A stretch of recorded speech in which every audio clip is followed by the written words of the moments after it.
Allahovo ime, El Mutekebbir, spomenute u časnom Kur'anu u samo jednom ajetu. Kaže uzvišeni, silni, uzvišeni, gordi. El Mutekebbir je gordi, onaj koji je uzvišen i kojem pripadaju ugled, slava, ponos i veličina.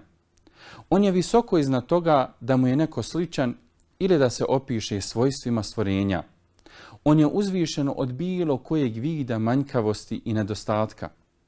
Ovo ime ukazuje na njegovu savršenost u biću, njegovim svojstvima i njegovim radnjama. On je uzvišen od toga da svojim robovima čini nasilje i nepravdu. Naprotiv, od njega dolazi samo dobro i on je sačuvan svakog zla. Slično kao sa imenom El Džabbar, imenom El Mutekebbir isključivo se naziva stvoritelj nebesa i zemlje, jer je on jedini dostojan svake hvale, uzvišenosti i savršenosti, dok je ovim imenom zabranjeno nazivati stvorenja.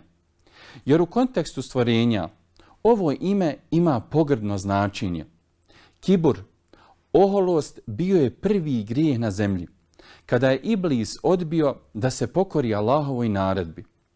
Kaže uzvišeni Allah, a kad rekosmo melecima, seđdu učinite Ademu, oni seđdu učiniše svi, izuzev Iblisa. On ne htjede i uzoholi se, a nevjernik bio je. Poslanik Muhammed alejhi salatu vesselam je rekao, kibur je odbijanje istine i omalovažavanje ljudi. Muslimanu ne priliči da sebe smatra boljim i vrijednijim od drugih.